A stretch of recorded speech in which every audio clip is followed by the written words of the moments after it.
The upper left corner of the United States is full of stunning scenery. Beautiful mountains, raging rivers, breathtaking valleys, and so much more. But the Pacific Northwest is also known for something more sinister. This beautiful land also seems to be a breeding ground for serial killers and others who perform heinous acts. I was born and raised in the Pacific Northwest, and I've had a fascination with true crime since childhood. I'm here to tell you the true crime stories of the PNW. Grab your sweater and a cup of coffee. I'm your host, Emily, and this is the upper left corner.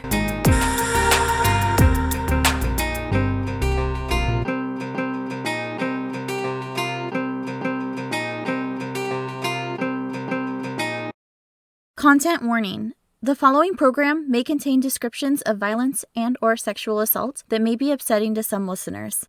Listener discretion is advised.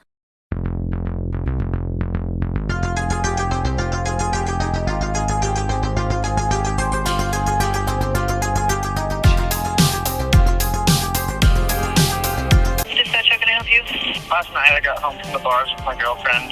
She got upset at me and ran off, and I called her a few times, and she said she was walking down the street. I haven't heard from her since. We were talking, and he said, "Do you think we need to get detectives involved?" And I said, "Yeah, absolutely." This man is willing to do heinous, unspeakable things. I felt like they're probably going to find my body in a ditch somewhere or find me dead in a motel or something. Then investigators say he went on a multi-state crime spree, kidnapping a woman in Salem and driving to California, where he's accused of shooting a man and carjacking a family before being caught. You ever been hit in the chest with a sledgehammer? That's about what it feels like. He'll probably wish he'd been given the death sentence. Rotten hell, scumbag.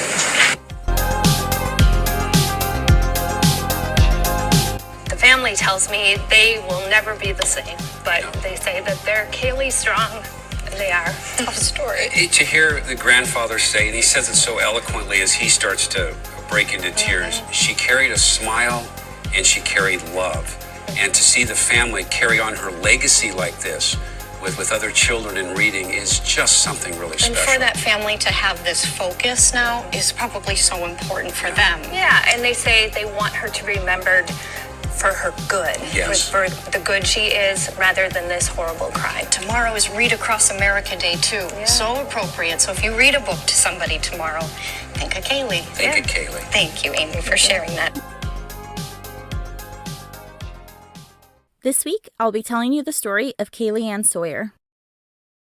To start off, let's profile the PNW town that this story takes place.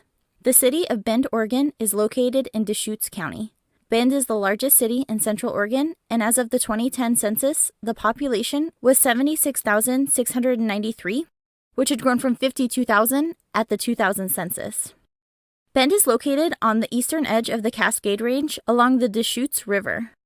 Economically, it started as a logging town, but it now is known as a gateway for many outdoor sports. In 2015, Men's Journal ranked Bend as one of the top 10 best places to live now. The term Farewell Bend was what the early pioneers referred to the point along the Deschutes River where the town was eventually platted, and it was one of the few fordable points along the river. Until the winter of 1824, the Bend area was only known to Native Americans who hunted and fished there.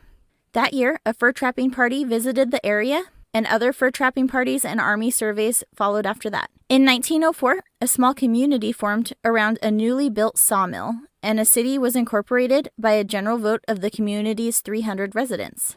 The town's name was selected to be Farewell Bend. However, the United States Postal Service shortened it to Bend. Now on to our story. For this episode, my main source is the long-form podcast on this case called Urge to Kill.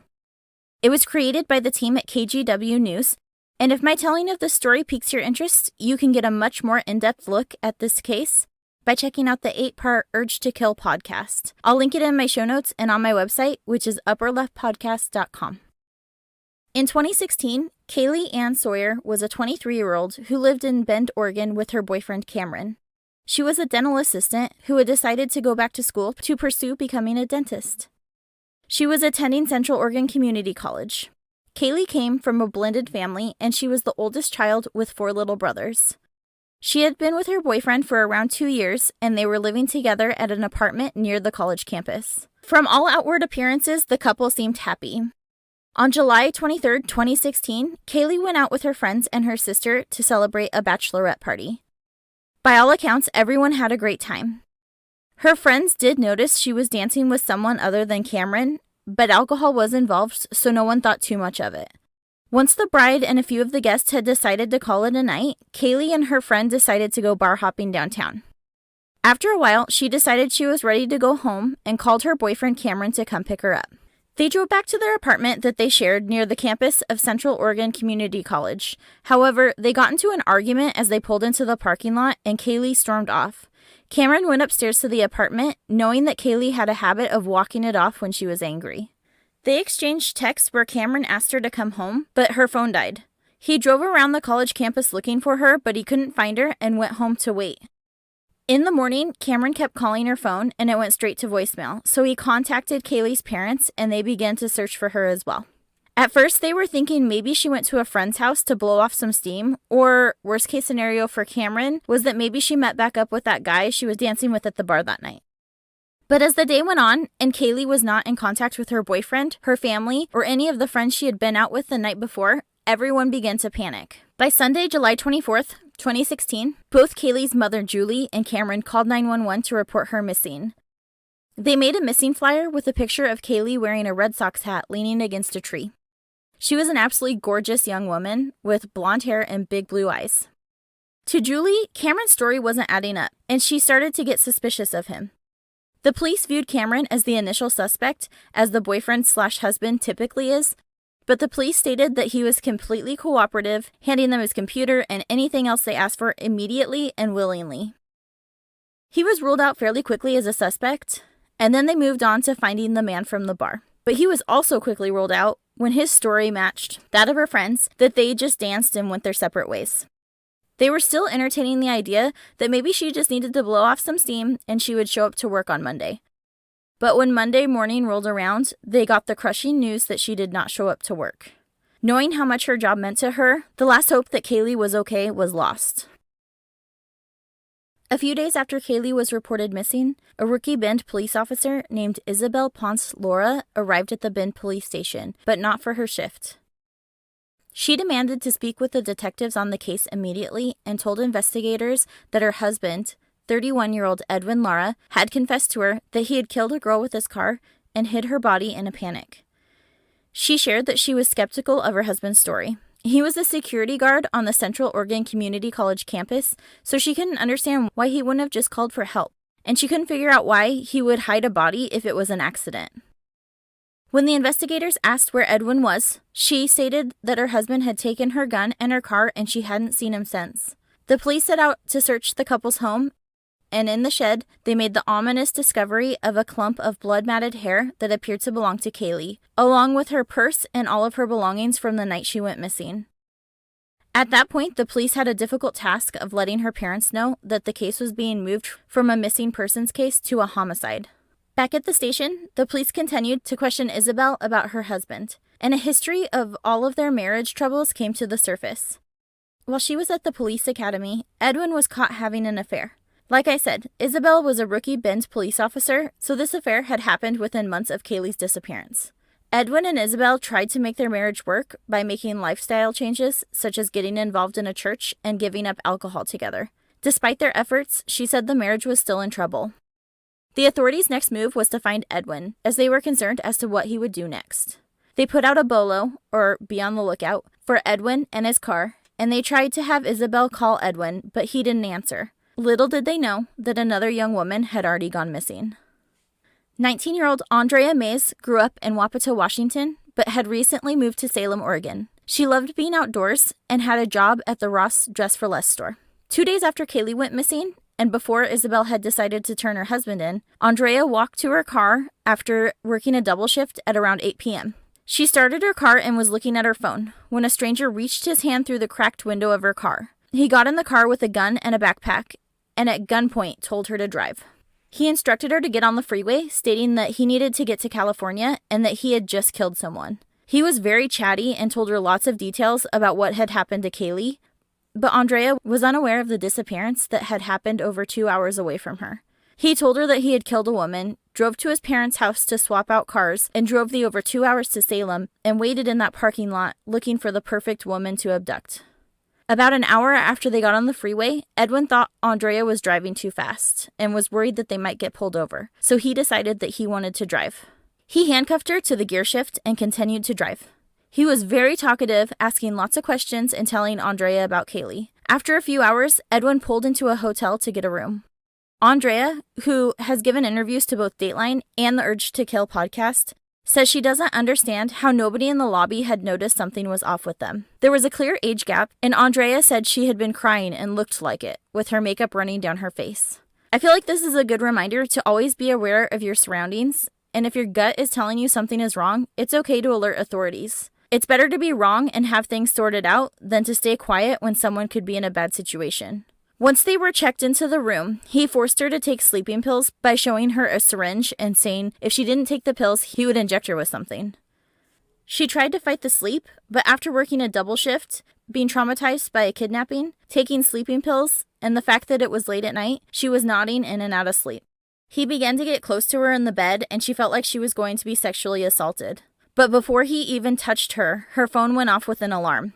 This freaked Edwin out, and on the spot, Andrea came up with the best story that may have saved her from being sexually assaulted. She told him that it was an alarm to remind her to take her medicine to treat an STD, which was a complete lie. She made it sound as disgusting as possible, and this caused Edwin to back off. So smart of Andrea. That same night, Edwin answered his phone, and something in that conversation spooked him. He told Andrea that they had to go right away. She begged for him to take her car and leave her at the hotel, but he wouldn't go for it. They made it to California, but Andrea's car began to have troubles. In Northern California, he pulled over at a Wairika Super 8 motel and told Andrea they were going to steal a car. They pulled up next to a random car and waited. At around 5 a.m., an older man with photography equipment came out to his car and started loading it up and then went back to his room to get more equipment. When the man opened the door out of his hotel room, Edwin and Andrea were in the doorway with a gun pointed at him. Edwin told the man to be quiet repeatedly, but the man continued to yell for help, and Edwin shot him in the stomach. This man was taken to the hospital in critical condition, but luckily he did survive, but still has lingering effects from the gunshot wound. We'll be right back after a word from our sponsors. And now back to the story. Edwin dragged Andrea through the parking lot and began to look for another car to steal. He found a new target at the gas station across the street. All of the car doors were open, and a grandmother and her 2 teenage grandsons were in the car. Edwin shoved Andrea in the car and forced one of the teens to drive, leaving the boys' father and another family member in the gas station. As they drove, Edwin was again talkative with his victims. The boys told Edwin, "Why don't you drop us off and take the car?" He made the point that the family members that were left at the gas station would have called the police by now, and so he would be better off to run without them, and luckily, Edwin listened and let the boys and their grandma out at the next rest area. Andrea begged again to be let go, but he told her no and let her know what the plan was and the real reason why he had abducted her. He was going to need her if he got in a shootout with the police, basically saying he was keeping her as a human shield.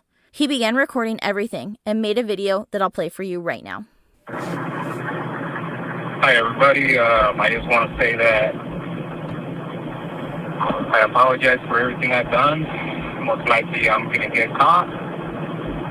And sorry about that girl in Central Oregon. And I just want to let family members, Andrea, that she's fine and she will be fine because so far she's been doing what I've been told her to do. You know, and if you guys are wondering if I have done dirty things to her, no. All right, I'm not that kind of guy. You know, I just killed that other girl, you know, and I regret it. I regret killing her. You know, she kept screaming and I had to silence her forever. So, you know, like I say, she's still fine. driving, and she'll be home pretty soon. I'm sorry to her grandma and her family members, to her boyfriend. You know, I'm sorry for everything that I caused. Okay, and you'll see her pretty soon. Okay, tell the cops that not to shoot us, because if they shoot us, then that's not my fault. Okay, but sorry, everybody. Bye. He asked Andrea to post it on her Facebook page, and she argued with him. She then agreed to post it, but changed the privacy setting to only me so no one else could see it. At this point, Edwin was going around 100 miles per hour, and a CHP officer attempted to pull him over, but Edwin just kept going. During the pursuit, he was driving recklessly at around 120 miles per hour. He then called 911 to try and negotiate. He agreed to pull over in Corning, but asked them to go easy on him due to his asthma. I wish you could see my eyes roll right now. He confessed on the phone with the dispatcher to killing Kaylee and continued to talk with them, but kept on driving while being chased by the police. At one point, he asked the dispatcher if he should get off the phone because it's illegal to talk and drive, and the dispatcher told him that that was the least of his worries right now. Edwin finally pulled to the side of the road and surrendered. He was arrested, and the police ordered Andrea out of the car. She finally thought the ordeal was going to be over, but they took her to jail too. She had not been reported missing out of Salem, so they very unfortunately assumed that she was an accomplice. She was arrested, complete with strip search and mugshot. Her mugshot would be on the news that night, right next to Edwin Lara's for the high-speed chase. Luckily, when the authorities back in Oregon were alerted to the arrest, they hopped on a plane to help clear things up and attempt to interview Edwin. Andrea was then released. Edwin was eager to talk and immediately agreed to show them where they could find Kaylee's remains. He even drew a map. The detectives immediately called officers back home with the directions so they could go check that spot. They found Kaylee's remains down a ravine off of Highway 126 near Redmond, Oregon. However, Edwin's story about hitting Kaylee with his car did not add up. After hours of interrogation and being able to perform an autopsy and obtain physical evidence from her remains, the full picture of what happened that night came to light. And the authorities state that the real story went like this. Kaylee was walking towards the college campus after the fight with Cameron. Her phone had died, and she may have become disoriented with where she was, as she had tried to explain where she was to Cameron before her phone died, but he couldn't find her. As she was walking, an SUV pulled up to her that said Public Safety. It was Edwin Lara, the on-duty security officer at COCC. She got in the back seat, expecting to have a safe ride home. However, the driver started asking for sex, and she realized that the doors could not be opened in the back seat, just like a police car. Realizing she was in trouble, she started screaming and trying to get out. To quiet her, he got her out of the car and choked her until she passed out. He then put her back in the car and drove her to a quiet parking lot on campus. Once there, she started screaming and trying to break through the center glass divider, attempting to turn on the lights and sirens. He took her out of the car and choked her unconscious again. Kaylee was then raped and bludgeoned to death with a rock. He left her in the parking lot and went to the school gym to take a shower and even encountered a coworker who said the interaction was completely normal. He then got his personal vehicle, went back to the parking lot, and loaded Kaylee's body into that car. He then dumped her body in the ravine near Redmond. And that was when Edwin Lara went home and got into bed with his wife, who was a Bend police officer. On July 29, 2016, Edwin was arraigned on charges of attempted murder, kidnapping, carjacking, and assault with a firearm in the state of California. However, a huge blow came for the confession in Kaylee's case. At some point, Edwin had inquired with a jail employee about requesting a lawyer, but no one ever allowed it. Also, as soon as he was booked into jail, he should have received 3 phone calls, and Edwin claims he did not. Unfortunately, the court had to throw out the confession that Edwin had made in California, and it would not be admissible in court in Kaylee's case. However, there was so much evidence, they were not too concerned about taking the case to trial. Meanwhile, the prosecutor in Oregon announced that he would seek the death penalty. This caused Edwin Lara to agree to a plea agreement of life in prison with no possibility of parole, which spared the family of going through a trial. Kaylee's family and friends were able to give victim impact statements at the plea agreement hearing, and they were able to speak directly to Edwin Lara. I've listened to all the victim impact statements, and they were all very moving and emotional, including the clip in the trailer where Kaylee's grandpa tells him to rot in hell, scumbag. Edwin Lara then decided to speak publicly for the first time in the courtroom that day. He addressed the family and began to pray about God healing the family's hearts. Many of Kaylee's family members walked out of the courtroom as he blabbered on. In August of 2016, Isabel Ponce Lara filed for divorce and resigned as a Bend police officer. Andrea, who was unbelievably wise and strong during her ordeal, has been moving forward in her life. She did not get her car or her phone back, so she said she has worked hard and bought her dream car, a Jeep. She's now working on getting a place of her own and has plans to write a book about her kidnapping. She says one of the things that bothers her the most to this day about what happened is that when you Google her name, her mugshot still shows up. In 2019, Edwin Lara was sentenced to a second life sentence for the kidnapping of Andrea, and he still has charges pending in California for the attempted murder at the Super 8 and the carjacking and kidnapping of the family. Those will likely never go anywhere since he is already serving 2 life sentences without parole. In May of 2019, Kaylee's father, Jamie, along with her stepmom, Crystal, helped pass Kaylee's Law, which mandates stricter vetting of private security officers, like the ones at COCC. They must run national background checks on their officers, and their uniforms must look different from police officers. Their vehicles must also have GPS tracking and video systems, and prohibits them from having blue and red light bars on their vehicles, and they cannot have the center divider in their car. Kaylee's dad, Jamie, said that these measures may have saved Kaylee's life, as Edwin had admitted in his confession that Kaylee seemed to trust him as if he were a law enforcement officer. In an interview with KTVZ News, Jamie's attorney, Tim Williams, stated of Kaylee's murder, quote, "This tragedy was not unforeseeable," end quote. He went on to say that in previous years, students, professors, and even the Bend police chief had warned COCC officials that the campus public safety department was acting outside of their legal authority, and that tragic events could result. He said the school had even paid for an internal safety audit, and the results recommended major changes to the conduct and appearance of the campus public safety officers. But Williams said COCC did nothing. In the summer of 2020, Kaylee's mom, Julie, settled a federal civil lawsuit against Central Oregon Community College for $2 million, which was over the Oregon state cap for wrongful death suits. Her mom believes this was COCC's way of owning up to their role in Kaylee's death. More information came to the surface about Edwin Lara during the civil litigation, which were serious red flags. It turns out that other members of the COCC Campus Public Safety Department knew of his fascination with dead bodies, and that he had shown coworkers nude photographs and pornographic videos of himself and a woman he was having an affair with. His actions were so alarming that a female coworker refused to ride in the same vehicle with him. He also lied about being a police officer in Honduras and how he had seen chopped up bodies there. Also, had COCC run a background check on him or had his coworkers reported his inappropriate behavior, they may have discovered that he had once plotted a murder and had struggled with an urge to kill for his entire life. Julie said after the settlement, quote, "She had 23 amazing years, and I want that to be remembered, not the 20 minutes with the defendant."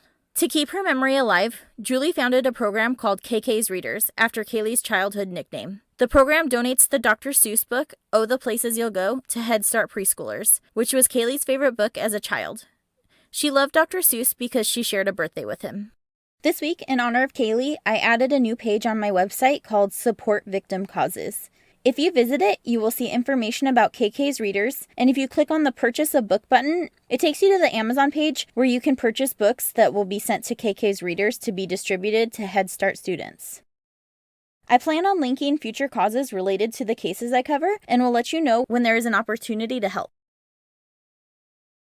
When asked what he hopes people remember about Kaylee, Detective Beckwith says, quote, "I hope they remember Kaylee as being a warrior, because she beats him. She takes his life. While he's trying to kill her, and he does, she takes his life by the way she fought, the trail of evidence she left behind. She does all the things we would want her to do, and she wins because he's going to spend the rest of his life in prison."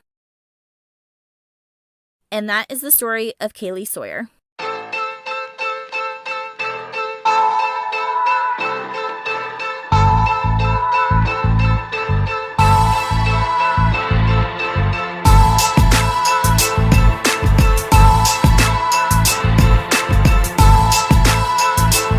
This week's local wine that I sipped to research this horrifically sad case is Wilder Chardonnay out of the Columbia Valley, vented and bottled in Walla Walla, Washington. A beautifully round and balanced white with apple and peach aromas lead to persimmon and butterscotch, finishing with orange zest. I'm not even gonna lie, I picked this bottle up for super cheap at the grocery outlet, but man was it tasty. Cheers, and thanks for listening.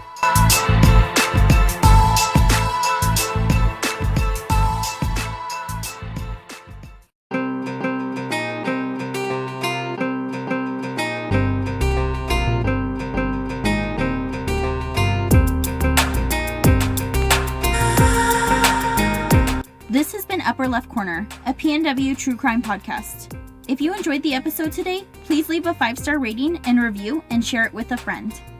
All of the sources for this episode are listed in the show notes and at upperleftpodcast.com. You can follow the show on Instagram at Upper Left Corner Pod or on Facebook at Upper Left Corner Podcast. If you have a case suggestion or a PNW wine recommendation, please email me at upperleftpodcast@gmail.com. Thank you for your support.